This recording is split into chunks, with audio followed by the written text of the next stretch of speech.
దాత్రి టీవీలో మీ personal interview కోసం, వ్యాపార ప్రకటనల కోసం ఈ నెంబర్కి సంప్రదించండి. 50 ఏళ్ల పైన వాళ్ళకి పెళ్ళెందుకు? సహజీవనం అన్నది ప్రవేశపెట్టినప్పుడు ఆశ్చర్యంగా 70% లేడీస్ 50 ఏళ్ల పంచి కట్టుకున్న ఒక బాగా లావుగా ఉన్న ఒక ఆయనతో 25 ఏళ్ల అమ్మాయి. అంటే గవర్నమెంట్ కూడా ఏం చేసిందంటే 2005లో డొమెస్టిక్ వైలెన్స్ యాక్ట్లో ఈ కంపానియన్షిప్ వాళ్ళని కూడా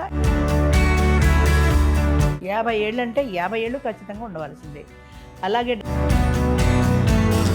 అంటే అవతల మనిషి 4 మాటలు మాట్లాడితే వాడు మనకి లైన్ వేస్తున్నాడా, వాడు ఏ ఉద్దేశం.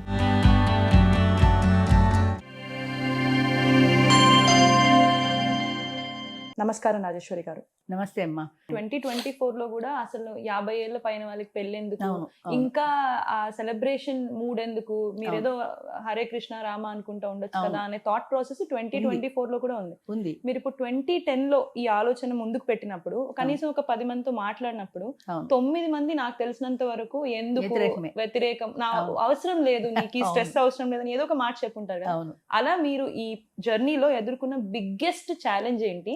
ఆ ఛాలెంజ్ ఇప్పటికీ ఎదుర్కొంటూనే ఉన్నానమ్మా, ఈ సోషల్ స్టిగ్మా వల్ల. ఖచ్చితంగా. దానికి నేను ఇది పబ్లిక్ ఎలా తెలియజేయాలి, నా మనసులో ఐడియాని ఎలా తెలియజేయాలి, ఇది రివల్యూషనరీ ఐడియా, అంత తొందరగా సొసైటీ జీర్ణించుకోదు. సరే, ఏదైతే అదండి, చెప్పాను కదా, ప్రయత్నం అనేది ఉండాలి. ప్రయత్నం లేకుండా ఇది అవ్వదు అని మానేయకూడదు అన్నదే నా సిద్ధాంతం. ఆ సిద్ధాంతం మీదే నేను ఇప్పటికీ బేస్ అయి ఉన్నాను. అంచేత నేను ఒక ప్రెస్ మీట్ పెట్టాను, పబ్లిక్ మీటింగ్ పెట్టి నా ఐడియా చెప్పాను. నా ఐడియా చెప్పినప్పుడు 5 ఆడవాళ్ళే వచ్చారు. అయ్యో, 5 ఆడవాళ్ళు. ఇంకా గట్టిగా ఎవరైనా రాకపోతే ఇప్పుడు 5 ఆడవాళ్ళతో మీటింగ్ ఏం పెడతాను? ఈ 5 ఆడవాళ్ళలో 2 వస్తారో 3 వస్తారో, చివరికి ఎవరు మానేస్తారో కూడా తెలియదు. అంచేత ధైర్యం చేసి 5 మీటింగ్ ఎలా పెట్టాలి అని అనుకొని ఏదో ఒకటి ధైర్యం చేద్దామని పబ్లిక్ మీటింగ్ పెట్టినప్పుడు మీడియా బాగా సపోర్ట్ చేసింది దీనికి. ఇందులో కంపానియన్షిప్ అనేది కొత్తది ప్రవేశపెట్టాను నేను. అది మీడియాని బాగా అట్రాక్ట్ చేసింది, జనాల్ని కూడా బాగా అట్రాక్ట్ చేసింది. కంపానియన్షిప్ అంటే మీరు వినే ఉంటారు, లివ్ ఇన్ రిలేషన్. వివాహంతో సంబంధం లేకుండా చట్టబద్ధంగా కూడా ఇద్దరు కలిసి సహజీవనం చేయొచ్చు ఒకే ఇంట్లో. అయితే ఒకరి మీద ఒకరికి ఎలాంటి రైట్లు ఉండవు, డైవర్సులు, మెయింటెనెన్స్లు ఇలా ఏముండవు. వద్దు అనుకుంటే వాళ్ళిద్దరూ అనుకొని విడిపోవడం అంతే. కావాలి అనుకుంటే కలిసి ఉంటారు, వద్దు అనుకుంటే విడిపోతారు. ఆయన ప్రాపర్టీ మీద ఈవిడకి ఎలాంటి రైట్స్ ఉండవు. భార్య అంటే ఆవిడకి హక్కు ఉంటుంది, ఈవికి హక్కు ఉండదు. ఒక ఫ్రెండ్గా, ఒక తోడుగానే వచ్చింది, ఉండగలిగితే కలిసి ఉంటుంది, ఉండలేకపోతే విడిపోతుంది. అలాగే ఆయన కూడా అంతే, ఆవిడకి ఏమీ ఆస్తిపాస్తులు ఏమి ఇవ్వక్కర్లేదు, కలిసి ఉంటారు. కలిసి ఉన్నన్నాళ్ళు ఇద్దరు కలిసి సహజీవనం చేస్తారు. ఈ ఇల్లు మెయింటెనెన్స్ అంతా ఆయనే చూసుకుంటాడు. ఆ రకంగా సహజీవనం అన్నది ప్రవేశపెట్టినప్పుడు ఆశ్చర్యంగా 70% లేడీస్ ప్రిఫర్ చేశారు సహజీవనాన్ని. పురుషులు ఎలాగో ప్రిఫర్ చేస్తారు, వాళ్ళకి నష్టం లేదు కాబట్టి లేడీస్ కూడా ప్రిఫర్ చేశారు. నేను లేడీస్ని అడిగానమ్మా, ఎందుకు మీరు ఇది ఇష్టపడుతున్నారు? దీంట్లో ఒక గ్యారంటీ లేదు, ఒక సపోర్టు లేదు, ఒక మెయింటెనెన్స్ లేదు, సొసైటీ కూడా మీ పట్ల ఫేవరబుల్గా ఉండదు అంటే వాళ్ళు ఏం చెప్పారంటే, అమ్మ నా హస్బెండ్తో నాకు చాలా బ్యాడ్గా అనుభవాలు ఉన్నాయి. అది ఆయనకి తాగడం, కొట్టడం, తిట్టడం, ఏమన్నా అంటే నువ్వు నా పెళ్ళానివి, నాకు హక్కు ఉంది అనడం, ఈయన వదిలి బయటికి వెళ్ళలేదు కాబట్టి ఇవన్నీ భరించడం, ఇక నాకు భరించే ఓపిక లేదు. అంచేత మళ్ళీ పెళ్లి చేసుకుని అవతల వాడు మంచివాడో చెడ్డవాడో తెలియదు, మంచివాడు నమ్మని పెళ్లి చేసుకుంటాను. తీరవాడు మంచివాడు కాకపోతే మళ్ళీ ఈ సమస్యలన్నీ పడాలి కదమ్మా. నాకేదో ఈ కంపానియన్షిప్ అని ఒక కొత్తగా పెట్టారు, మీ దయ వల్ల ఉండగలిగితే కలిసి ఉంటాను, లేకపోతే గుడ్ బై కొట్టేసి వెళ్ళిపోతాను, నాకు ఇదే హాయిగా ఉందమ్మా అన్నారు. 100కి 70 మంది కంపానియన్షిప్కి ప్రిఫర్ చేశారు. మగాళ్ళు ఇప్పటికీ ప్రిఫర్ చేస్తున్నారు. అయితే అలా వచ్చిన తర్వాత అందులో కొన్ని ప్రాబ్లమ్స్ మొదలెట్టాయి. అంటే ఒక చట్టం అనేది గవర్నమెంట్ చేసినా కూడా అందులో లూప్ హోల్స్ ఎలా ఉంటాయని వెతుకుతారు చాలామంది. ఖచ్చితంగా. అంచేత చాలామంది ఏం చేశారంటే యూజ్ అండ్ త్రోలాగా 2 ఏళ్ళు 3 ఏళ్ళు ఉపయోగించుకోవడం, అయిపోయాక వెరైటీ నాకు నువ్వు నచ్చలేదు వెళ్ళిపోవడం, మళ్ళీ ఇంకో కంపానియన్ని చూసుకోవడం, ఇలా మొదలెట్టారు. 3 సంవత్సరాలు దాటిన తర్వాత 3 ఏళ్ళు ఒక వ్యక్తితో సహజీవనం చేసిన తర్వాత ఇవి మళ్ళీ ఇంకో సహజీవనానికి వాళ్ళు మారినంత తేలిగ్గా ఆడది మారలేదు. ఆడదానికి ఒక పెళ్లి దాటి రెండో పెళ్లికి రావడమే చాలా ధైర్యంతో కూడుకున్న సాహసోపేతమైన నిర్ణయం అది. ఇప్పుడు ఈయన చీరలు మార్చినట్టు ఎంతమంది మొగుళ్ళను మారుస్తుంది? సో అంచేత ఆ బ్యాడ్ లక్ కొద్దీ ఇక నా కర్మ ఇంతే అని మళ్ళీ జీవితం అంతా అలాగే బాధపడాల్సి వస్తుంది.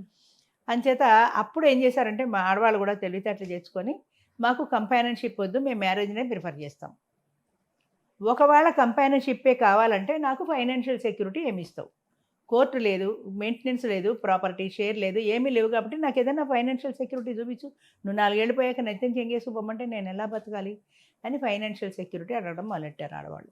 గ్రోత్ ఒక దాని తర్వాత ఒక సమస్యకి పరిష్కారం అదే చెప్పేది. ఒక సమస్య వచ్చిందంటే దానికి ఒక పరిష్కారం. ఇలాంటి ఇబ్బందులు వస్తున్నాయి కాబట్టి గవర్నమెంట్ కూడా ఏం చేసిందంటే 2005లో డొమెస్టిక్ వైలెన్స్ యాక్ట్లో ఈ కంపానియన్షిప్ వాళ్ళని కూడా కలిపింది. అంటే వీళ్ళకి ఏదైనా తేడా వచ్చినట్టయితే డొమెస్టిక్ వైలెన్స్ కింద కేసు పెట్టుకోవచ్చు.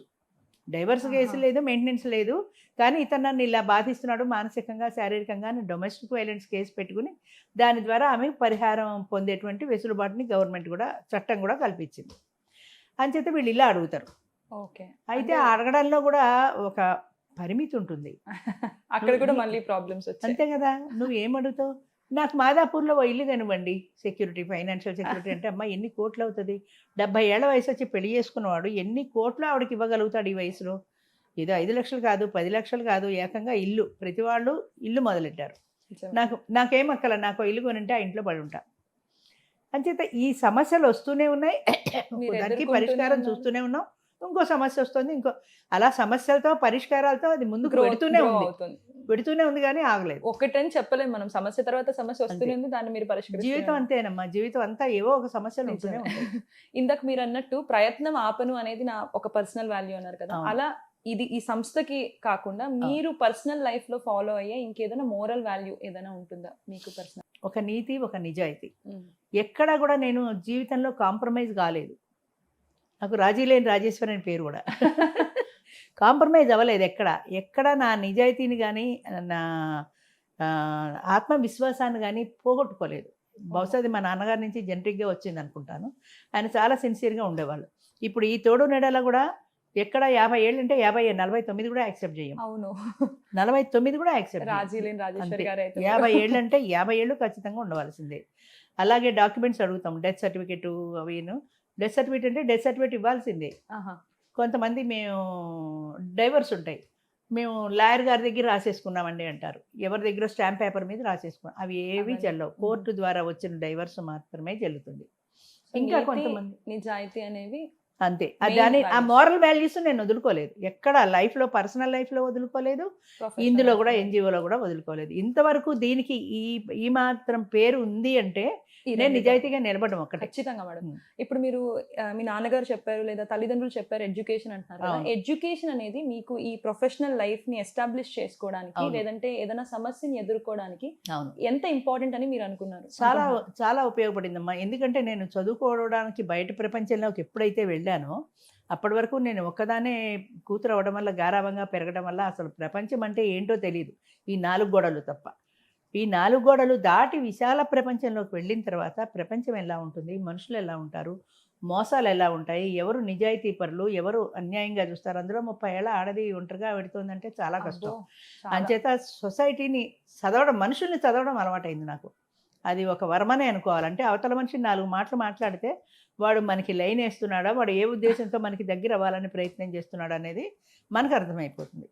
అలా అర్థమైపోతూ నేను ఒక పెద్ద పుల్లాగా అందరి మీద పడిపోతూ నా వాయిస్ కూడా రఫ్గా అయిపోయింది. నేను మాట్లాడినా కూడా అరిచినట్టే ఉంటుంది. ఎందుకంటే అలా అలవాటు అయిపోయింది, అందరితో దెబ్బలాడడం, అందరితో పోరాడడం, ఇలాగా స్ట్రగుల్ ఫర్ ఎగ్జిస్టెన్స్ అంటారు సరే, అలాగా ఆ పోరాటంలో నా చుట్టూ నేను ఒక సర్కిల్ ఏర్పరచుకున్నాను నాకు తెలియకుండానే. ఆ సర్కిల్కి ఒక అడుగు లోపల పెట్టాలంటే ఎవరికైనా భయమే, చాచి కొట్టేస్తాను మన భయం, అంత పెరేషియస్గా ఉండేదని. అంచేత దానివల్ల ఏంటంటే నా మోరల్ వాల్యూస్ వదలలేదు, నా నీతి నిజాయితీ వదలలేదు.